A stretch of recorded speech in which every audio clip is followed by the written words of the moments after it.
welcome once again to Cooking with Kevin. Today we are going to be doing an experiment with kind of a pot roast beef stew combination with a little chicken instead of beef. And then we're going to have some cooked zucchini, lightly peppered and salted, and finish it off with a fresh Mary Mary cobbler. So we're going to start now with the chicken. So what we're going to do is we're going to do a light flouring with paprika and pepper. That's all it needs. And then we'll make the special sauce. So I've thawed out 2 fresh chicken breasts. And what we're going to do here is we're going to take the pepper. It probably comes out to, I would say, 1/4 teaspoon, if that. I prefer to just call it a dash to taste. And then you do the same thing with the paprika here. There we go. And we'll stir this up. Alright. Now what we're going to do is we'll put this chicken in here and lightly flour it till every corner is covered. And we're going to put it in a pan with hot oil in it. I recommend extra virgin olive oil. It's a little healthier for you. And I already have that preheating in a cast iron pan over at the stove. Alright, so we'll go over that way, and we're going to put the chicken into the pan and brown it just slightly. And what we're going to do is we're going to do what's called par cooking. So we're just going to cook it just enough to where it's slightly browned. It helps become more tender through the cooking process. So you're practically going to flip it almost right away, because the oil's already hot. And you'll notice that I turn it and it's already starting to get kind of a brownish look to it.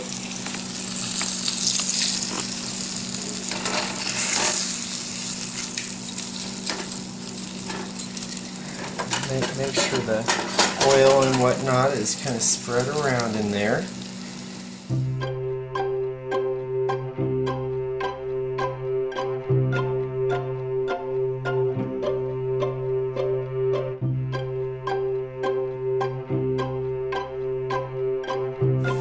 And now you'll notice that it's starting to get a slight browning to the edges there. That is perfect. It is ready. So what we're going to do is we're going to pull this from the stove.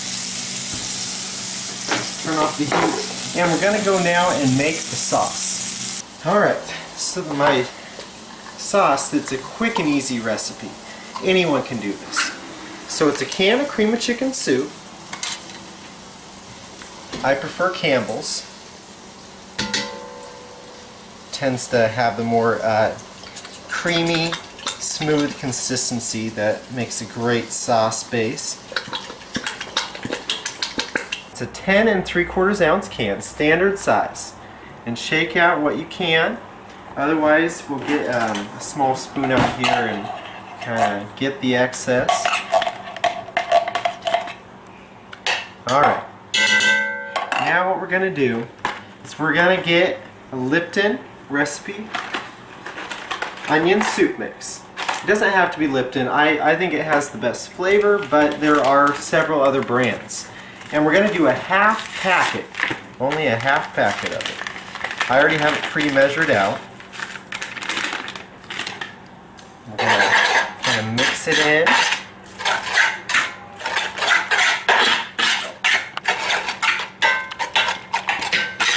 It'll start turning a little bit brownish because of the seasonings. And then what we're going to do to add a little bit of flavor is we're going to put a splash of sherry. If you're one that likes to measure it out, it comes out to about probably 1/4 cup.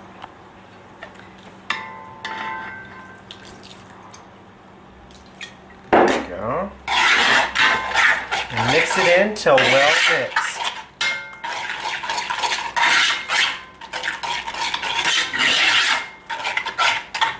As you can see, I'm using what they call a Dutch oven. So it's a deep pan with the top, and it's made of cast iron. It tends to hold the juices in better, so I prefer to make my stews in a Dutch oven. If you don't have a Dutch oven, you can always make this in a casserole dish as well and cover it with foil and cook it at the same temperature for the same amount of time. Maybe in the last 15 minutes remove the foil and cook it for the remaining time. Alright, so now the sauce is ready. So what we're going to do is we're going to go take the chicken. I'll bring it over here.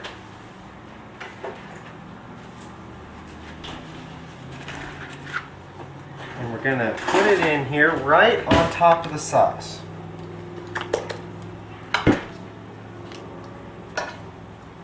I like to mix it in a little bit, kind of smother it in the sauce.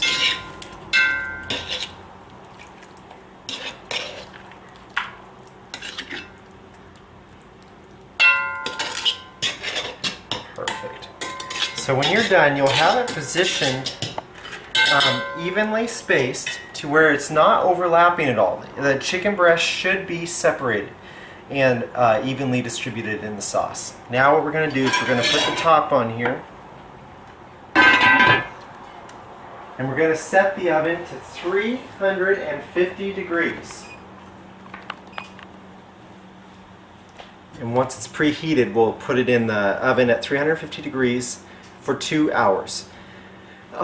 It could be done sooner depending on the size of your chicken. These chicken breasts are a little bit smaller, so it could be done in about an hour, hour and 20 minutes. It also depends if they're frozen or fresh. This is fresh, so it will get done quicker, maybe an hour, hour and 15 minutes. But the average time is 2 hours. Alright, so I'll go ahead and put this in here.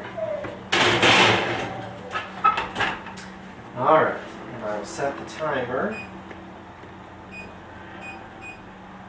Perfect. So while that's cooking, what we're going to do is we're going to move on to the berry cobbler. It takes a while to cook, about 45 minutes. So we're going to go ahead and do that before we do the zucchini. And so we'll head it over to Tim to kind of give you a sneak peek into the history of the cobbler. Tim?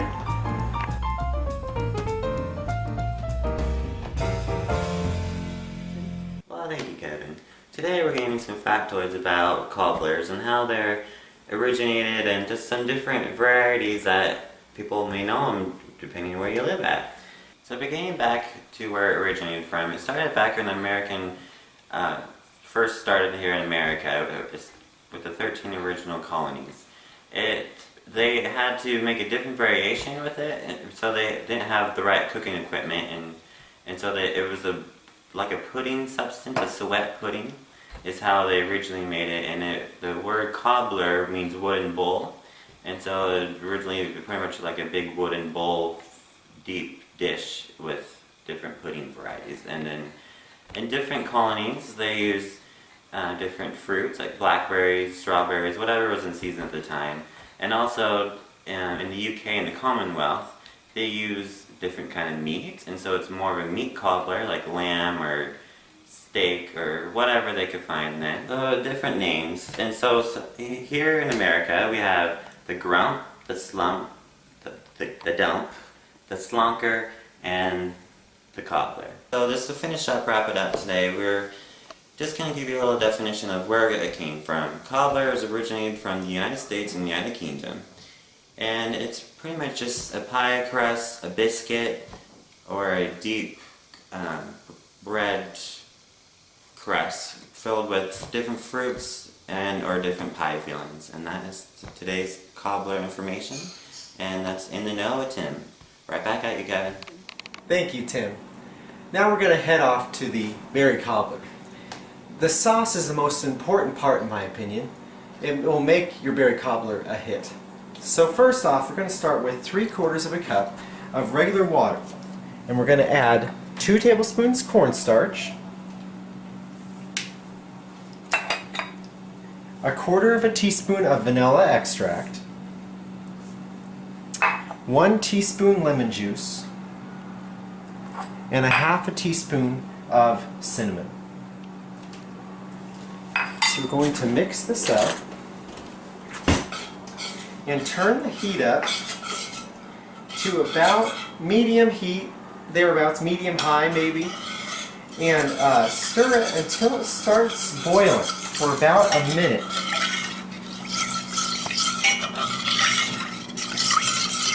You want to stir it until everything is well mixed together. No cornstarch clumps or anything. You want it smooth. This berry cobbler can be used for a variety of different fruits, whether you want to make a strawberry cobbler, a rhubarb cobbler, even a blueberry cobbler. Tonight we are going to do a Marionberry cobbler, which is my all-time favorite. It's not a berry that everyone gets to enjoy, but luckily, us living here in the Pacific Northwest, it's native to Marion County here in Salem, Oregon. So I'm going to continue stirring this. I'm going to turn up the heat a little bit to help it along. And you want to continuously stir it so it won't start to stick to the bottom.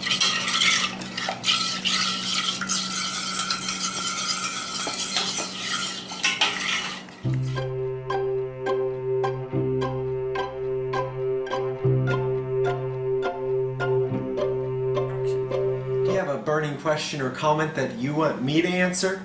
Post it on our website under the Contact tab. I'll be answering these questions in a special episode in a couple weeks. Alright, so you notice that it's starting to thicken. At this point we're going to add the white sugar, half a cup. You see how I'm constantly stirring it so that it doesn't clump up on me. And it will stay smooth. Now it's kind of like a syrup and it's ready for the berries. So what we're going to do is I'm going to add 3 cups, generous cups of berries that are a little overflowing because I love my berries. So what we're going to do is we're going to slowly feed them in here.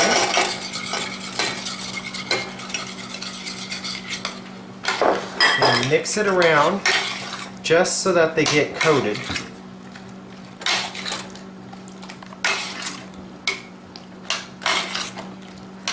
And then we'll bring it to one more boil before we pour it into the casserole dish.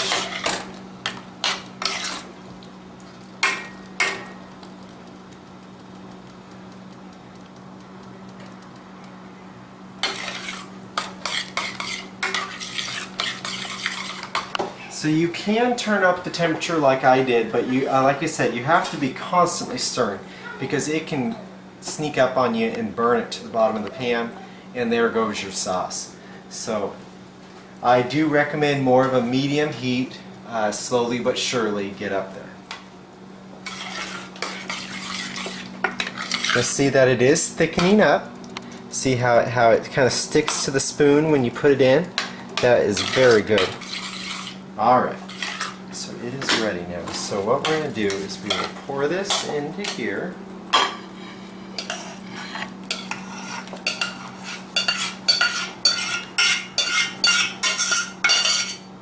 I'm going to grab a spatula and get out as much of the delicious juices as I can.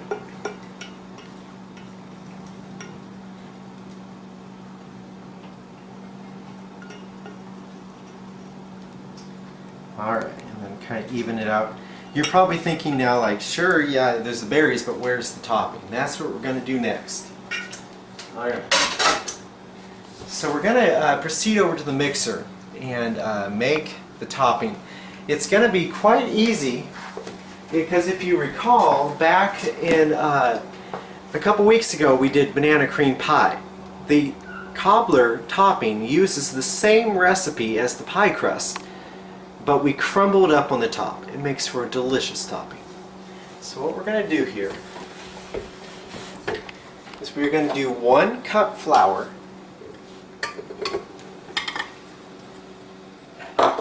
half a teaspoon salt,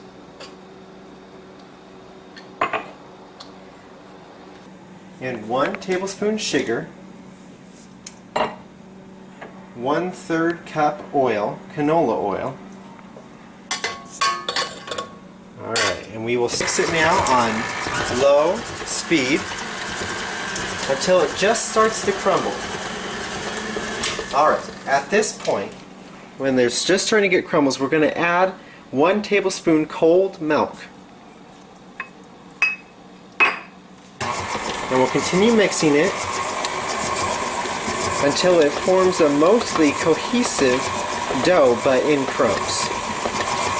There we go, perfect. The secret to pie crust is you don't want to over mix it. Over mixing leads to tough dough. Alright, and I'm just going to clean this off. Okay, so now what we're going to do here is we're going to take this and we're going to just crumble it on top here.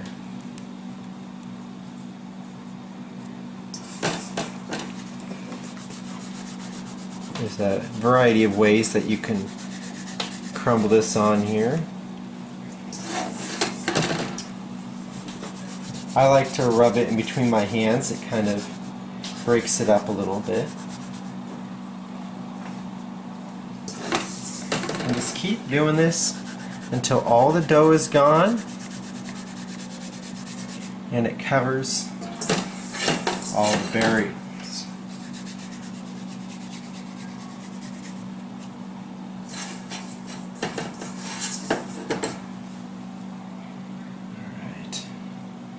Almost there.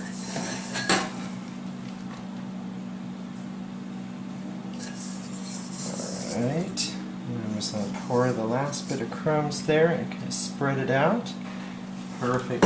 And now what we'll do as a finishing touch, sprinkle a little bit of sugar on the top to give it a crystallizing effect so that when it comes out it will have a beautiful golden brown texture.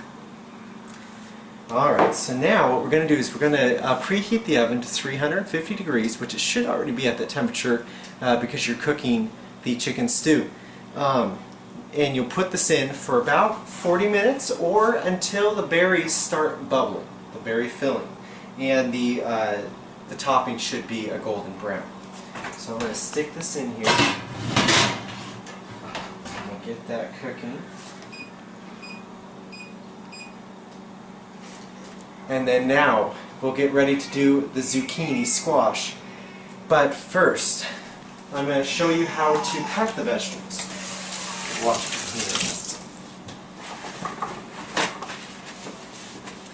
So for this recipe, we're going to be doing a russet potato, a carrot, celery, and fresh zucchini squash. All, of course, were bought at the local Roth's Fresh Markets, which I totally endorse. So what we're going to do is we're going to peel the potato here, get most of the skin off if possible. I even like to kind of peel the bruised areas off.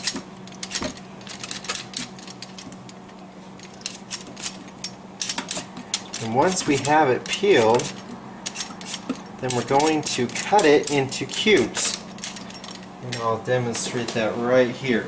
So we're going to cut it down and then down again here, and then we're going to cut it into about 1-inch cubes, because you want it to be nice big chunks so that they don't cook down completely. Alright, so now do the celery, wash it. I always like to cut off this top end and the super wide end. Alright. So this, what we're going to do is we're going to do an angled cut. It makes it a little bit fancier. And because it's thicker, it won't cook down. There'll be a good chunk of the vegetable left once the cooking is done. And then finally, here, we have the carrot. And again, I recommend cutting off the top here and the bottom. And we're going to peel it until it has a smooth surface on all edges.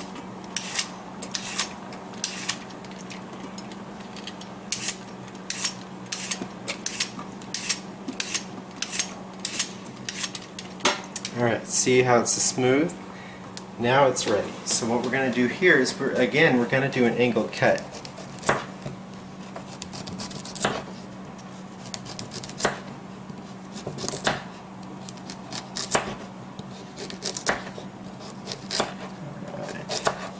And you'll notice I've already cut the rest of the vegetables. And I would recommend about 3 single carrots, large carrots, and then about 3 to 4 russet potatoes, depending on the size, and about 3 to 4 stalks of celery. That should be just enough to make your stew a delectable treat. Nice and hearty. Alright, so now we're going to do the zucchini squash. It's much like a cucumber. It's actually part of the cucumber family, just an extended family member. And we're going to do a nice thin cut like this. Not too thin, but not too thick. And we're going to fill up a steamer tray. And what we're going to do is we're going to put that over here into a pan. We're going to put about a little less than 1/4 cup of water in the bottom. Set this in here. And we'll put the top on and let it steam. Now, it is time to add the vegetables to the stew. So I'm going to bring it out here.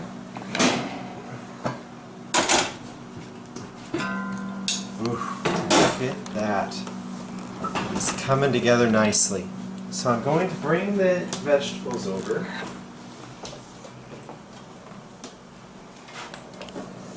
Pour them in here. For an interesting alternative that you can do, you can actually make this into a chicken pot roast. Instead of just throwing the vegetables in like I'm doing right now with the chicken in there, you can remove the chicken and place it onto a plate, then throw the vegetables in, mix them up, and then place the chicken back on top. And that will keep the chicken breast intact. And you can cut it and serve it like a roast. As it is, through the mixing, the chicken will begin to fall apart and shred up. And you need to add maybe between 1/4 cup to 1/2 cup of water to just give some liquid for the vegetables to cook with. And also, depending on how soft you like your potatoes, you may want to hold off on putting the potatoes in for about 15 minutes. Let the celery and the carrots cook a little bit before you throw the potatoes in, because traditionally potatoes cook a lot faster than celery and carrots. As it is right now, I'm just going to put them all in at once. I like the potatoes to have a little bit of a tough texture, not too much, but a little bit.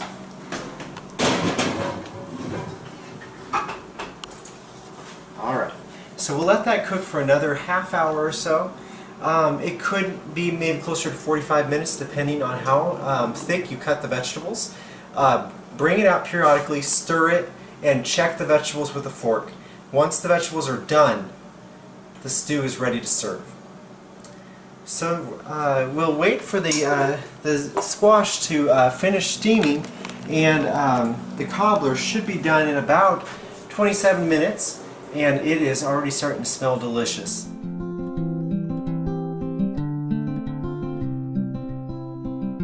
So Kevin, what inspired you to make this meal today? Well, Tim, I was gonna make a beef pot roast, but we didn't have a beef roast in the freezer, so I saw these huge chicken breasts, and I was like, I can just try to do something with the chicken. And so originally it was supposed to be a pot roast, and the chicken cooked down so well that it turned more into a stew. So I kind of call this a chicken pot stew, and it's turned out to be a favorite. And then of course it needed to complement vegetables, so I decided a green vegetable for color on the plate, as well as it being zucchini. It takes on the flavor of the food around it, so it just complements the stew. And then finally the berry cobbler. This time of year the berries are coming just right for any kind of delicious dessert. So I thought we would feature Marion berries to let people know what great berries we have here in the Pacific Northwest. It just turned out to be a great meal. I hope that many viewers will be able to enjoy this meal at home. And look at that, it is done. I was able to put a fork through it. That is the telling sign that the zucchini is done. And now I'll get the cobbler out here.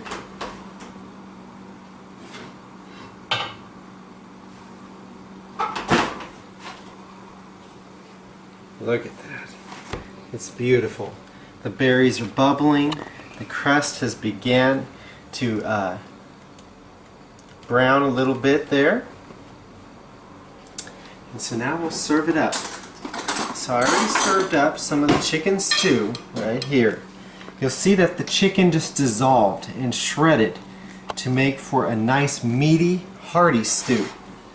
So what we're going to do is we're going to put some zucchini here.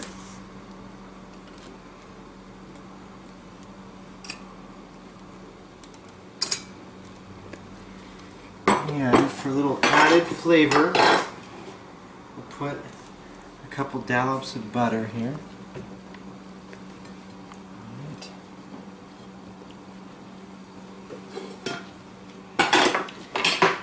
And then we'll scoop up some of this cobbler here.